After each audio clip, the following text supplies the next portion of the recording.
નમસ્કાર, હું કોટક સર ધોરણ 12 ની અંદર આપ સૌ વિદ્યાર્થીઓનું હાર્દિક સ્વાગત કરું છું. ચેપ્ટર નંબર 1 ગયા વખતે આપણો પહેલો લેક્ચર એની અંદર મેં તમને ટોપિક 1.1 વિશે માહિતી આપી હતી, પ્રસ્તાવના વિશે, બરાબર. તો અત્યારે આપણે જોશું ટોપિક 1.2 એટલે કે વિદ્યુત ભાર, ઇંગ્લિશમાં એને કહેવાય ઇલેક્ટ્રિક ચાર્જ, બરાબર. તો અગત્યના થોડાક પ્રયોગો જોઈએ, બરાબર. તો પહેલા તો બે આપણે યોગ્ય પદાર્થો વિચારશું. પહેલો પદાર્થ છે કાચનો સળિયો અને બીજો પદાર્થ છે રેશમી કાપડ. કાચનો સળિયો અને રેશમી કાપડ ઈ બેને શરૂઆતમાં આપણે બેને અલગ અલગ રાખ્યા છે, એટલે કે એકબીજા સાથે આપણે ઘસવાના નથી. ત્યારે કાચનો સળિયો છે એ પણ વિદ્યુતની દ્રષ્ટિએ તટસ્થ હશે, બરાબર, અને રેશમી કાપડ છે એ પણ વિદ્યુતની દ્રષ્ટિએ તટસ્થ હશે. હવે શું કરવાનું છે, કાચનો સળિયો અને રેશમી કાપડ એને એકબીજા સાથે આમ ઘસવાના છે, બરાબર. કાચનો સળિયો રેશમી કાપડ એને એકબીજા સાથે ઘસવાના છે. તો કાચનો સળિયો છે ઇલેક્ટ્રોન ગુમાવવાની વૃત્તિ ધરાવે, એ ઇલેક્ટ્રોન ગુમાવશે એટલે ધન વિદ્યુત ભાર ધારણ કરશે. જ્યારે રેશમી કાપડ ઇલેક્ટ્રોન મેળવીને ઋણ વિદ્યુત ભાર ધારણ કરશે, બરાબર. તો મેં તમને કીધું હતું ને અગાઉ કે ભાઈ વિશ્વમાં ઘણા બધા માણસો એવા હોય છે કે અમુક લોકો દાન સ્વીકારવાની વૃત્તિ ધરાવે, દાન લેવાની વૃત્તિ ધરાવે, અમુક લોકો દાન આપવાની વૃત્તિ ધરાવતા હોય. આવી જ રીતે બધા પદાર્થોનું વલણ અલગ અલગ હોય. અમુક પદાર્થ ઇલેક્ટ્રોન ગુમાવવાની વૃત્તિ ધરાવે તો અમુક ઇલેક્ટ્રોન મેળવવાની વૃત્તિ ધરાવતા હોય, બરાબર. હવે આવા બીજા બે પદાર્થો જોઈએ, ઊન અને કાચનો સળિયો, બરાબર. ઊન અને કાચનો સળિયો. તો ઊન ને કાચના સળિયાને જે આપણે એકબીજા સાથે ઘસ્યા નથી, બે છૂટા છૂટા છે. બે છૂટા છૂટા જ્યારે હશે ત્યારે બંને તટસ્થ હશે, બરાબર.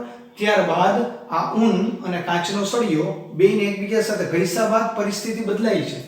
ઊન છે ઇલેક્ટ્રોન ગુમાવવાની વૃત્તિ ધરાવે છે, ઇલેક્ટ્રોન ગુમાવીને ધન વિદ્યુત ભાર ધારણ કરે, બરાબર. જ્યારે કાચનો સળિયો ઇલેક્ટ્રોન મેળવીને ઋણ વિદ્યુત ભાર ધારણ કરે છે.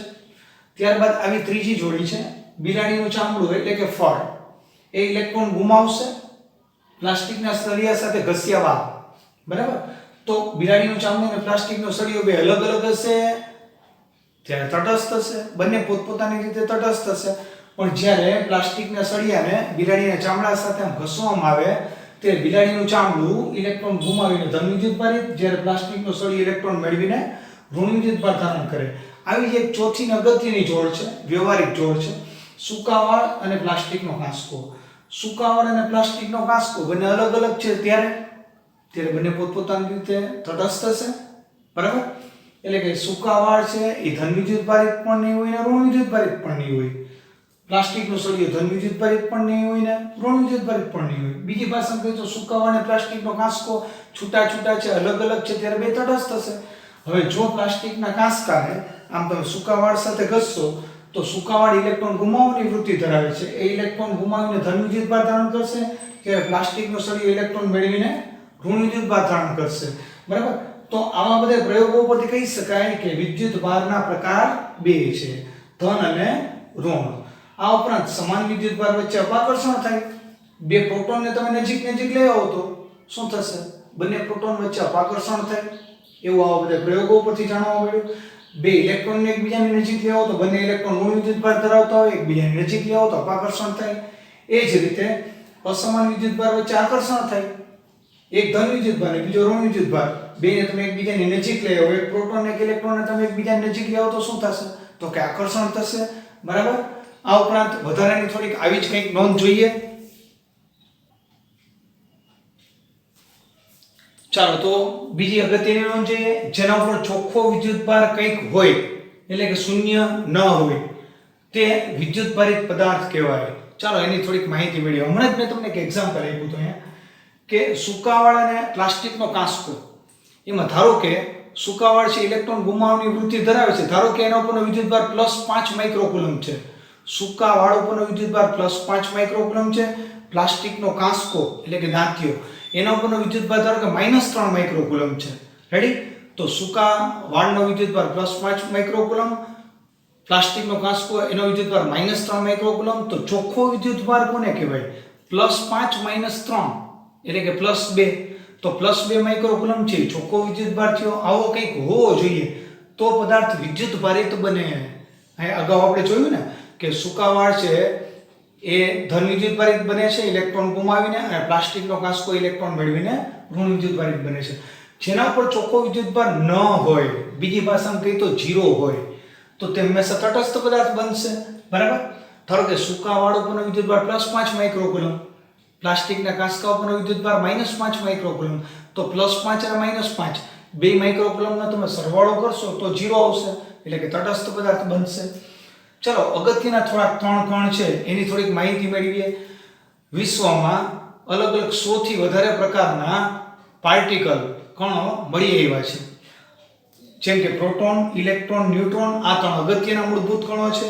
આ સિવાયના કણો બોઝોન, બરાબર, પછી લેવિટોન, ગ્રેવિટોન, ટાર્ડિયોન, ટેક્યોન, બોઝોન, મેસોન, પાયોન, ન્યુટ્રિનો, એન્ટીન્યુટ્રિનો, આવા ઘણા બધા કણો છે. બરાબર. પણ અગત્યના 3 કણો વિશે આપણે માહિતી મેળવીએ. સૌપ્રથમ તો પ્રોટોન છે, એના વિદ્યુતભારની સંજ્ઞા પ્લસ છે, ઇલેક્ટ્રોનના વિદ્યુતભારની સંજ્ઞા માઈનસ છે, ન્યુટ્રોનના વિદ્યુતભારની સંજ્ઞા શૂન્ય. બીજી ભાષામાં કહીએ તો એની સંજ્ઞા નથી પણ એ તટસ્થ છે. પ્રોટોન ઉપરના વિદ્યુતભારનું મૂલ્ય વૈજ્ઞાનિકોએ માપ્યું, તમને ખ્યાલ હશે, તમે જો YouTube ઉપર સર્ચ કરશો તો મિલિકાનનો ઓઇલ ડ્રોપ મોડલનો પ્રયોગ આવે છે.